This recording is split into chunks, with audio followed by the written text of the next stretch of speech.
जय हिंद साथियों, यूपीएससी हिंदी के इस ऑनलाइन प्लेटफॉर्म पे मैं अवनीश सिंह आप सभी का स्वागत करता हूं। तो ये हम देख रहे हैं अपनी पीवाईक्यू सीरीज मुफ्त में, जिसकी आप लोग कोई कीमत नहीं समझते हैं। ठीक, आप लोग 5,000 रुपये दे के टेस्ट सीरीज ज्वाइन करके वो रद्दी का टेस्ट लगा करके एग्जाम में जाएंगे, जहां से 20 क्वेश्चन फंसेगा 5,000 रुपये देने के बाद, और कम से कम 1,000 प्रश्न सॉल्व करने के बाद कम से कम 4,000-5,000 प्रश्न सॉल्व करने के बाद उसमें से 20 ठो प्रश्न फंस जाएगा। वही ला करके वो अपने यूट्यूब पे दिखाएंगे, प्रचार करेंगे, हमारे में से क्वेश्चन फंसा, वो आपको संतुष्टि मिलेगी। लेकिन यहाँ पे 2 महीने मेहनत करके अगर यहाँ से 50 प्रश्न आपको मिल जाएंगे तो आपको जो है वो पचेगी नहीं वो बात। ठीक, तो जिसको ट्रस्ट करना है करे, जिसको नहीं करना है मत करे। जो जितना पीवाईक्यू पे ट्रस्ट करेगा उसके एग्जाम निकलने की प्रोबेबिलिटी उतनी ही ज़्यादा होगी।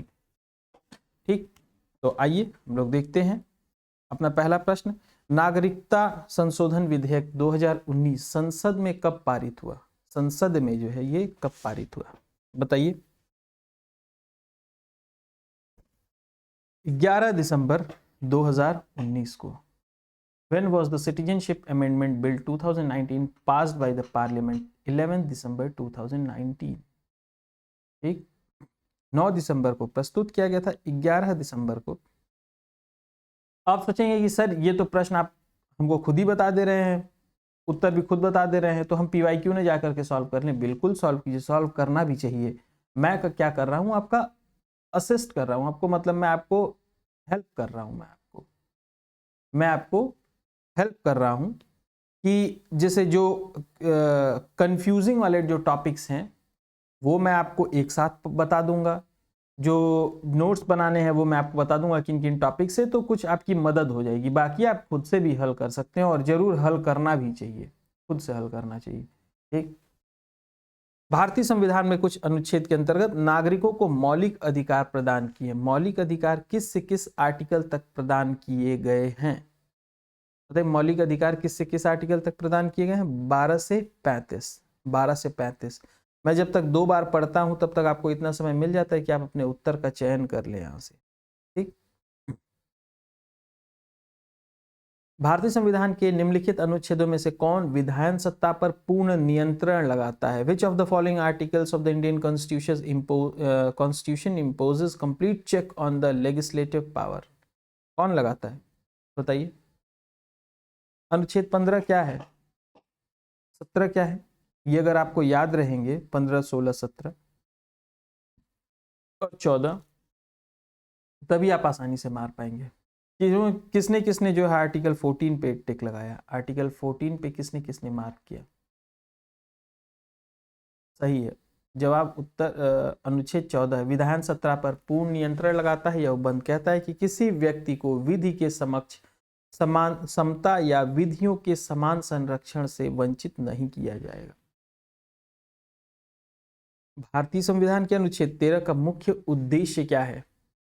आर्टिकल 13 में क्या है? डीपीएसपी है, मौलिक अधिकार है, मौलिक कर्तव्य है, क्या है? क्या है अनुच्छेद 13 में? डीपीएसपी कहां से शुरू होता है? 36 से 51, तो ये 13 में कैसे आ जाएगा? ये 13 में कैसे आ जाएगा? ये मौलिक कर्तव्य 51 क 51A, तो ये कैसे? तो मौलिक अधिकार क्या हो जाएगा? मौलिक अधिकार हो जाएगा। ठीक, ये सब अभी इसमें कुछ खास ऐसा है नहीं। मद्रास राज्य बनाम दोराय राजन 1951 के मुकदमे में भारतीय सर्वोच्च न्यायालय के निर्णय के परिणाम स्वरूप निम्नलिखित में से किस मौलिक अधिकार को संशोधित किया गया? Which of the fundamental right was amended as a result of the decision of the Indian Supreme Court in case of State of Madras versus दोराय राजन? क्या था? स्टेट ऑफ मद्रास दोराय राजन में किसकी बात की गई थी? विकल्प ए है विधि के समक्ष समानता का अधिकार, भेदभाव के विरुद्ध अधिकार, अस्पृश्यता के विरुद्ध अधिकार, विचार और अभिव्यक्ति की स्वतंत्रता का अधिकार। तो अस्पृश्यता का उन्मूलन जो है वो आर्टिकल 17 में है। विधि के समक्ष समानता और संरक्षण किसमें है? किसमें है? अभी हम लोगों ने पढ़ा है। विचार और अभिव्यक्ति की स्वतंत्रता किसमें है? तो जो दो राय राजन में बात की गई थी वो भेदभाव के विरुद्ध अधिकार की बात की गई थी। भेदभाव के विरुद्ध अधिकार की बात की गई थी 1951 में। और इसका जो भेदभाव के विरुद्ध अधिकार है अनुच्छेद 15 में इसको संशोधित किया गया। इसमें अधिनियम 1951 की धारा 2 द्वारा अनुच्छेद 15(4) जोड़ा गया और इसके तहत सामाजिक और शैक्षणिक दृष्टि से पिछड़े वर्गों की उन्नति के लिए या अनुसूचित जातियों और अनुसूचित जनजातियों के लिए राज्य द्वारा विशेष उपबंध कर सकने का प्रावधान किया गया है। ठीक। नेक्स्ट है क्वेश्चन नंबर 6। भारतीय संविधान में समता का अधिकार 5 अनुच्छेदों द्वारा प्रदान किया गया है। ये अनुच्छेद कौन कौन से हैं? कौन कौन से हैं ये अनुच्छेद? समानता का अधिकार किस से किस आर्टिकल तक है? 16 से 20, 14 से 18, 13 से 17, 15 से 19। तो समानता का अधिकार किसमें है?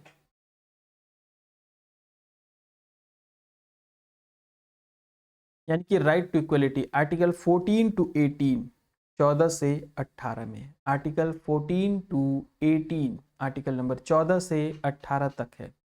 ठीक, जिसमें 14 है विधि के समक्ष समानता, 15 में धर्म, मूल वंश, जाति, लिंग, जन्म स्थान के आधार पर विभेद का प्रतिषेध, 16 में लोक नियोजन के विषय में अवसर की समानता और अस्पृश्यता के इसमें 17 में क्या है? अस्पृश्यता का अंत, 18 में क्या है? उपाधियों का अंत। क्या है? उपाधियों का अंत। भारतीय संविधान के निम्नलिखित अनुच्छेदों में से एक लोक नियोजन के विषय में भारत के सभी नागरिकों को अवसर की समानता दी गई है। वो कौन सा अनुच्छेद है? लोक नियोजन के विषय में अवसर की समानता, equality of opportunity to all citizen in matters of public employment.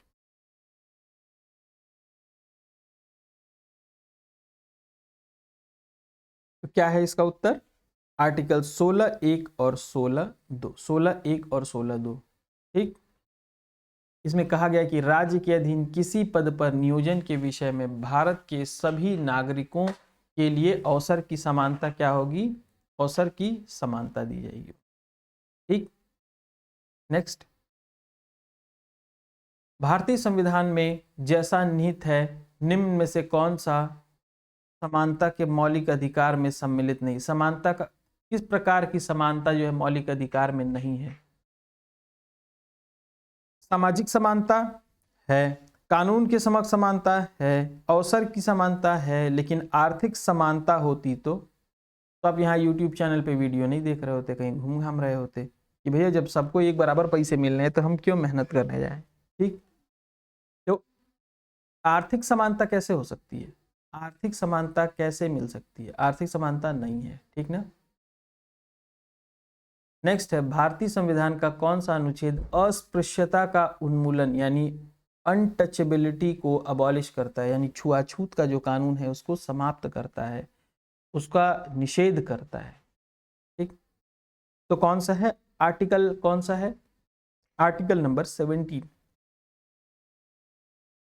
Next है कि किसने भारतीय न्यायालय को समान कार्य के लिए समान वेतन का मौलिक अधिकार निगमन करने हेतु समक्ष किया है?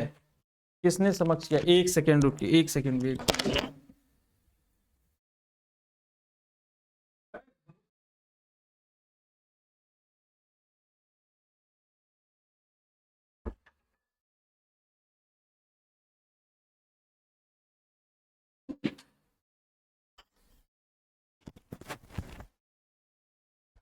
ठीक, तो इसका उत्तर आप लोग ढूंढ ही लिए होंगे।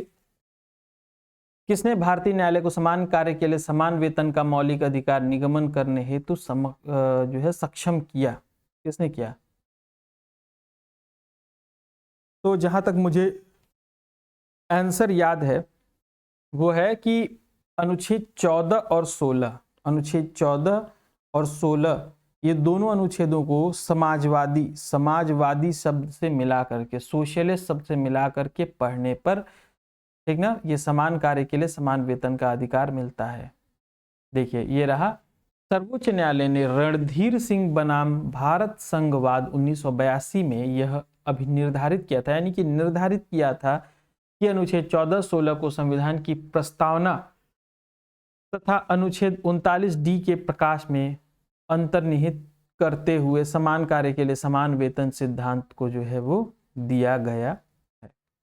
ठीक, कभी वाद पूछ दे तो रणधीर सिंह बनाम भारत संघवाद 1982।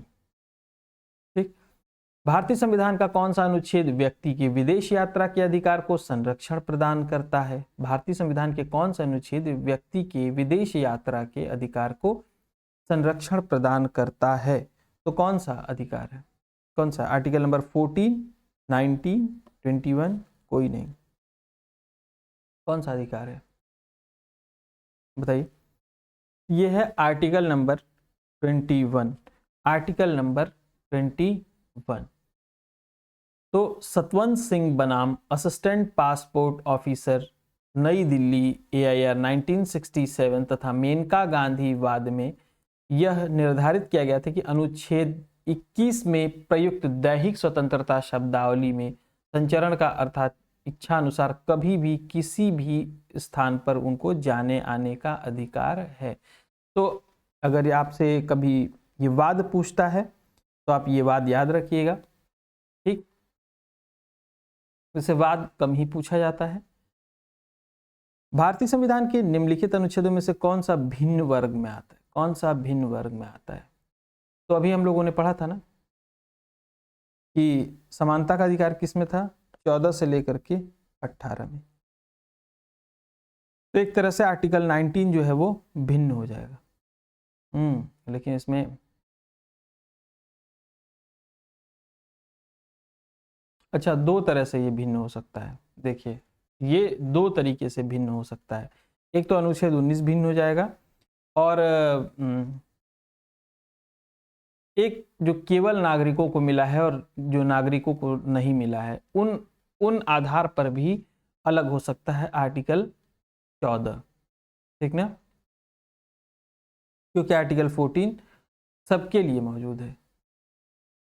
और 15, 16, 19, 29, 30, 15, 16, 19, 29, 30, यहाँ पे नहीं दिया 29, 30, लेकिन ये पांचों जो है वो केवल भारतीय नागरिकों के लिए है, केवल भारतीय नागरिकों के लिए। नेक्स्ट है, भारतीय संविधान में किस अनुच्छेद में विधि की सम्यक प्रक्रिया किस सिद्धांत को शामिल किया गया है? विधि की सम्यक प्रक्रिया के सिद्धांत को शामिल किया गया है, बताइए। Principle of due process of law किस आर्टिकल में इंक्लूड किया गया है? तो 11 में कैसे आ जाएगा? 11 में कैसे आ जाएगा? कोई सवाल ही नहीं उठता है। तो ये तो पहले ही काट दीजिए। 26 में भी, ये 16 में अवसर की समानता है, अवसर की समानता है। ठीक, आर्टिकल नंबर 21 में है। ये किस में है? आर्टिकल नंबर 21 में। आर्टिकल नंबर 21 में प्रयुक्त विधि द्वारा स्थापित प्रक्रिया पदावली को उस अर्थ में प्रयुक्त किया गया है जिस अर्थ में अमेरिका के संविधान में सम्यक विधि प्रक्रिया शब्दावली का प्रयोग। कोई कमेंट बॉक्स में बताएगा विधि द्वारा स्थापित प्रक्रिया इसका क्या मतलब है? विधि द्वारा स्थापित प्रक्रिया। और इसी तरह का एक और सेंटेंस है, वो भी आप लोग बताइए कि दोनों में अंतर क्या है। ठीक, दोनों का उल्लेख अनुच्छेद 21 में ही किया गया है। आप लोग खुद पढ़िए, गूगल करिए और बताइए विधि द्वारा स्थापित प्रक्रिया का क्या अर्थ है। कमेंट बॉक्स में बताइए। स्वतंत्रता का अधिकार किस में दिया गया है? स्वतंत्रता का अधिकार, राइट टू फ्रीडम, किस आर्टिकल में इसका उल्लेख है? राइट टू फ्रीडम का, राइट टू फ्रीडम का उल्लेख किस आर्टिकल में है?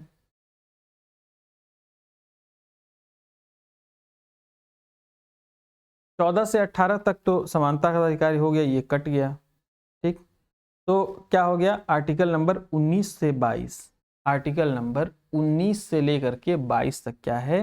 स्वतंत्रता का अधिकार। ये सब रट डालिए एकदम से, ये सब रट डालिए एकदम से कि कहाँ से कहाँ तक लेकर के 6 तरह के जो अधिकार मिले हुए हैं वो किस में, कहाँ, किस आर्टिकल से लेकर किस आर्टिकल तक कौन सा अधिकार है। फंडामेंटल के सारे आर्टिकल्स, फंडामेंटल राइट के रट डालिए एकदम से। प्रेस की स्वतंत्रता किस में है? प्रेस की स्वतंत्रता किस में है? अनुच्छेद 21, 19, 16, 22। तो आर्टिकल नंबर 19 में क्या है? प्रेस की स्वतंत्रता। आर्टिकल 22 में क्या है? 22 में क्या है बताइए? 22 में ये पता होना चाहिए। 22 में बताइए आप लोग कमेंट करके। आर्टिकल नंबर 22 में क्या है? आर्टिकल नंबर 22 में क्या है? और 20 में क्या है? 20 और 22। आर्टिकल नंबर 20 और 22 बहुत इंपॉर्टेंट। 20, 21, 22, 19, 20, 21, 22 ये चारों बहुत इंपॉर्टेंट आर्टिकल है।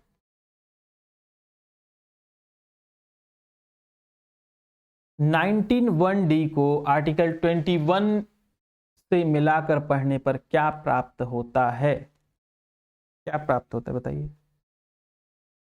आर्टिकल 19(1)(d को, आर्टिकल 19(1)(d को आर्टिकल 21 से मिलाकर पढ़ने पर क्या प्राप्त होता है? देखिए यहाँ पे विदेश यात्रा का अधिकार तो 21 में ही मिल गया है, और आरटीआई आप लोग यहाँ सूचना प्राप्त करने का अधिकार ये तो दूसरा ही है।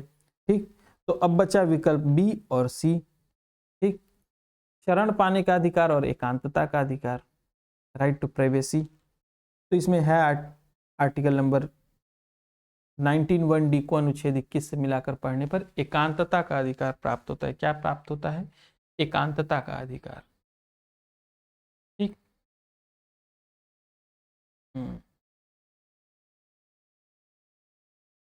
कौन सा एक अधिकार राष्ट्रीय आपातकाल तक में भी समाप्त या सीमित नहीं किया जा सकता? कौन सा अधिकार है बताइए?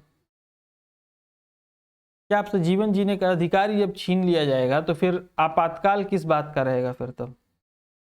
ठीक, जिंदगी रहेगी तभी ना कुछ भी रहेगा। तो विकल्प कौन सा हो जाएगा आपका? बी। व्यक्तिगत स्वतंत्रता तथा जीवन जीने का जो अधिकार है उसको सीमित नहीं किया जा सकता। उसको क्या किया जा सकता? सीमित नहीं किया जा सकता है। यहाँ पे पढ़ लें हम लोग आर्टिकल 44 44वें संविधान संशोधन 1978 के बाद अनुच्छेद 21 में प्रदत्त प्राण एवं दैहिक स्वतंत्रता का मौलिक अधिकार, जीवन का अधिकार राष्ट्रीय आपातकाल की स्थिति में भी समाप्त नहीं किया जा सकता है। ठीक, समाप्त नहीं किया जा सकता है। यहाँ पे देखिए अनुच्छेद 20 है, अपराधों के लिए दोष सिद्धि के संबंध में संरक्षण। इसके पहले जो हम लोगों ने बात किया था। 22 में क्या है? आर्टिकल डिटेंशन वाला किस में है बताइए? प्रिवेंटिव, प्यूनिटिव डिटेंशन, ये सब किस में है? ठीक, 6 से 14 वर्ष की आयु के बच्चे के लिए शिक्षा का अधिकार। ये बड़ा मजेदार प्रश्न आया, आपको लग रहा होगा कि बहुत बढ़िया है। ठीक, 6 से 14 वर्ष की आयु के बच्चे के शिक्षा का अधिकार किसमें है बताइए? क्या है?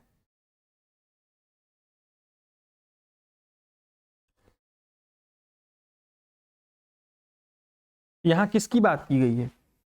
अधिकार। अभी आप कहेंगे सर ये अधिकार हमको भी तो समझ में आता है, ये क्या बार बार पढ़ रहे हैं? अधिकार की बात की गई ना, तो राइट की बात की जा रही। किसकी बात की है? राइट की बात। तो ये मूल अधिकार का हो। एक और है, 6 से 14 वर्ष के बच्चों के को शिक्षा जो है प्रदान की जाती है। अच्छा आप हमको बताइए, मेरे लिए बहुत आसान काम है ये बताना, लेकिन मैं चाहता हूँ आप लोग थोड़ा सा इसको जो है गूगल करें, क्योंकि अगर इतना मैं बता सकता हूँ तो आगे ही बता सकता हूँ। 6 से 14 वर्ष जो है ईयर्स की एजुकेशन 2 जगह दी हुई है। 6 to 14 ईयर्स की एजुकेशन 2 जगह दी हुई है। एक आर्टिकल 21A में दी गई है।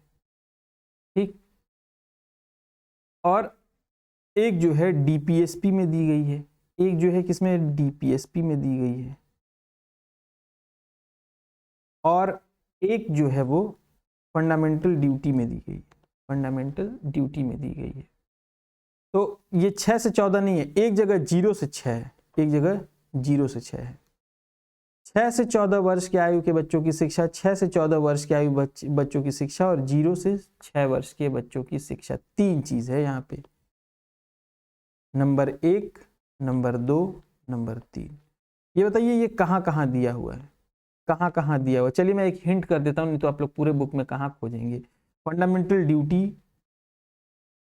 21A DPSP, ये तीनों में ढूंढिएगा आपको मिलेगा। ये बताइए कि इन दोनों में क्या फर्क है? 6 से 14 दो जगह दिया हुआ, तो दोनों में फर्क क्या है? इन दोनों में फर्क क्या है? और जो 0 से 6 है, ये तो ये कहाँ पे दिया हुआ है? 0 से 6 क्या है? DPSP है या फंडामेंटल ड्यूटी है?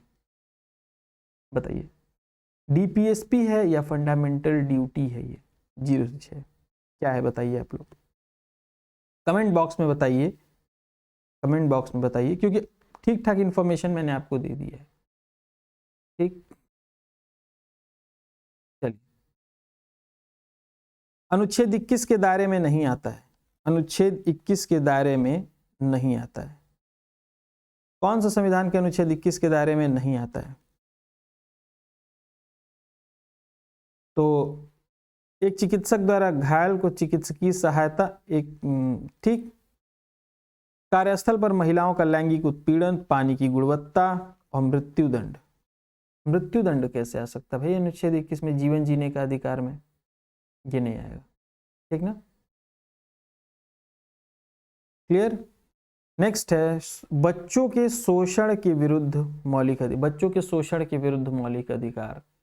तो ये तो पता ही होगा, ये पता ही होगा। 23 और 24 में क्या है? ये बहुत इंपॉर्टेंट है, ये दोनों बहुत इंपॉर्टेंट है। 19 से लेकर के 24 तक बहुत इंपॉर्टेंट है।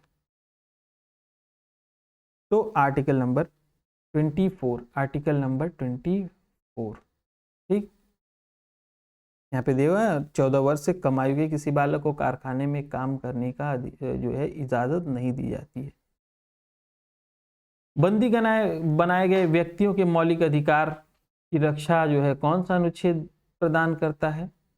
अभी देखिए, इसीलिए ये देखिए आ गया ना प्रीवियस ईयर में क्वेश्चन। ये अभी जिन्होंने मेरी बात पर ध्यान दिया होगा, वो डिटेंशन वाला, अभी मैंने बात की थी प्यूनिटिव डिटेंशन, प्रिवेंटिव डिटेंशन, इस तरह की डिटेंशन की बात की थी। अभी आर्टिकल 22 में बहुत देर से चिल्ला रहा था, बहुत देर से बोल रहा हूँ, तो मैं कुछ भी बोलूँ तो ऐसे उटपटांग नहीं बोलता हूँ। क्लियर? देखिए ये आ गया क्वेश्चन, अगर आपने वो बात ध्यान से सुना भी होगा तो आप मार देंगे। ठीक, अनुच्छेद 22 क्या कहता है? कुछ दशाओं में गिरफ्तारी और निरोध से संरक्षण प्रदान करता है, गिरफ्तारी और निरोध से संरक्षण प्रदान करता है। ये बहुत इंपॉर्टेंट आर्टिकल है, इसको आप लोग बुक में जा करके पूरा पढ़िए। आर्टिकल नंबर 22 जो है बहुत इंपॉर्टेंट, 20 और 22 को एक साथ पढ़िएगा, इन दोनों को, बहुत इंपॉर्टेंट आर्टिकल है। लक्ष्मीकांत उठाइए और दोनों को पढ़ डालिए। किसी अपराध के अभियुक्त को स्वयं के विरुद्ध गवाह, अभी फिर यही बात कर रहा था मैं, स्वयं के विरुद्ध जो है वो गवाह बनने के लिए बाध्य नहीं किया जा सकता है। एक ही में 3 आर्टिकल दिए हुए हैं। 21 क्या है? क्लॉज 2, क्लॉज 3, ये तीनों पढ़िएगा। बोला ना 22 बहुत इंपॉर्टेंट है ये दो, तो क्या बहुत कंफ्यूज भी करते हैं। ठीक, तो एक है कि स्वयं अभिशंसन नहीं किया, स्वयं अभिशंसन उसको बोलते हैं, यानी कि सेल्फ इंक्रिमिनेशन, अपने विरुद्ध गवाह दे रहा है, अपने विरुद्ध खुद गवाही देने के लिए बाध्य नहीं किया जा सकता है। एक है दोहरे दंड का प्रावधान किया गया है, दोहरे दंड का, और एक है कि कोई भी रूल जो नया है वो पास्ट के उस पर लागू नहीं होगा। तो इन तीनों को आप ध्यान से पढ़िएगा जा करके। इसका आंसर है 23। ठीक, 22 में एक ही अपराध के लिए 2 बार नहीं दंड दिया जा सकता है। तो 21 क्या है ये भी जा करके पढ़िएगा। 21 नहीं, 20 क्लॉज 1, बंदी प्रत्यक्षीकरण, प्रिवेंटिव डिटेंशन, अभी इसी की बात कर रहे थे। प्यूनिटिव प्रिवेंटिव, प्यूनिटिव प्रिवेंटिव मैं कई बार बोल चुका हूं। तो कितने, एक व्यक्ति को कितने दिन तक जो है वो बिना मुकदमा चलाए बंदी बनाया जा सकता है? 1 माह, 6 माह, 3 माह या 9 माह? तो 3 माह। ठीक। अनुच्छेद 20 में क्या है? अनुच्छेद 20 का हिस्सा नहीं है। दोहरा दंड, दोहरा दंड, कायोत्तर विधि यानी एक्स पोस्ट फैक्टो लॉ, भी मैंने बताया कि पास्ट का जो लॉ है वो इस पे नहीं लागू होगा। और मतलब जैसे अभी नया कोई कानून बना है और वो पहले कोई अपराध कर चुका है तो वो पहले वाले अपराध पे लागू नहीं होगा। कानून बनने के बाद ही अगर उसने अपराध किया है तो उस पे लागू होगा। तो ये है प्रोहिबिशन अगेंस्ट टॉर्चर, ये against one, fitness against one self, अभी इसको हम लोगों ने पढ़ा है। तो ये भी है, ये भी है और ये भी है। तो यानी प्रोहिबिशन अगेंस्ट टॉर्चर ये नहीं है, सी वाला नहीं है। ठीक। आर्टिकल 25 ये मैं इसलिए नहीं पढ़ रहा हूं क्योंकि मैं इसको कई बार अब बता चुका हूं। अब देखिए यही बात बार बार वही बात दोहराएगा। कायोत्तर विधि, अपने खिलाफ वो नहीं कर सकता है, गवाही नहीं दे, वही बात बार बार दोहराया हुआ। तो क्या बताऊं इसको, फालतू में आपका भी समय जाया होगा, मेरा भी समय जाया होगा। भारतीय संविधान अनुच्छेद 25 में क्या कहा गया है? हिंदू शब्द ने किसको किसको शामिल किया गया? बौद्ध, जैन, सिख और पारसी में से किसको नहीं शामिल किया गया है? बौद्ध, जैन और सिख शामिल हैं, पारसी नहीं इसमें शामिल हो। ठीक। मौलिक अधिकारों का संरक्षक कौन है बताइए? संसद मूल अधिकार का संरक्षण करता है या कार्यकारिणी? कोई नहीं, न्यायपालिका करता है। ठीक। आर्टिकल 32। ठीक। संविधान के अंतर्गत मूल अधिकार का संरक्षण कौन प्रदान करता है? ये सेम ही क्वेश्चन आ गया है। व्यक्ति की स्वतंत्रता का महानतम रक्षक कौन है? व्यक्ति की स्वतंत्रता का, हाँ ये देखिए, रिट, ये 6 तरह के जो रिट, 5 तरह के रिट हैं, उनको जा करके आप सारे रिट का अर्थ कि उनको इंग्लिश में क्या कहते हैं और उनको हिंदी में, कभी कभी हैबियस कार्पस लिख देगा और मिलाने के लिए दे देगा। क्या है वो? बंदी प्रत्यक्षीकरण। तो बंदी प्रत्यक्षीकरण, परमादेश यानी हम आदेश देते हैं, सर्टियरेरी, इसकी लिस्ट बना करके इसको अच्छे से रट जाइए। इसको लिस्ट बना करके इसकी जो रिट हैं जितने तरह की, उनकी लिस्ट बना करके उनमें कौन कौन शामिल है, इसको आप क्या करें? रट जाएं। क्योंकि आपकी बेसिक्स की क्लास नहीं चल रही है, आपका एक तरह से आपको PYQ सॉल्व कराया जा रहा है। इसमें मैं एक प्रश्न पे इतना समय नहीं दे सकता हूँ कि मतलब ये टॉपिक अब कोई टीचर पढ़ाएगा तो इस पे पूरा वो आधा घंटा इस पे लगा देगा अपना। आज के दिन हम लोग रिट पढ़ेंगे, 5 तरह 6 तरह की रिट हैं, 5 तरह की रिट हैं, उसमें क्या क्या कौन है, तो कम से कम 20-25 मिनट इसी के लिए चाहिए और हमको 25 से 30 मिनट में पूरी क्लास समाप्त करनी है। ठीक। हाँ, मैं आपकी ये मदद कर सकता हूँ कि आपको ये पता चल जाए कौन कौन सा इंपॉर्टेंट है। अब जैसे आप खुद से सॉल्व करते तो हो सकता है एक प्रश्न सॉल्व करके उसको नोट करके आगे बढ़ जाते, लेकिन आपको ये पूरा लिस्ट तैयार कर लिया, क्योंकि आज ये पूछ रहा है कल कुछ और पूछेगा। ठीक। इनमें से कौन सा नहीं सही है? KM मुंशी संविधान के प्रारूप बनाने वाली समिति के एक सदस्य थे। KM मुंशी थे, बिल्कुल थे। ठीक।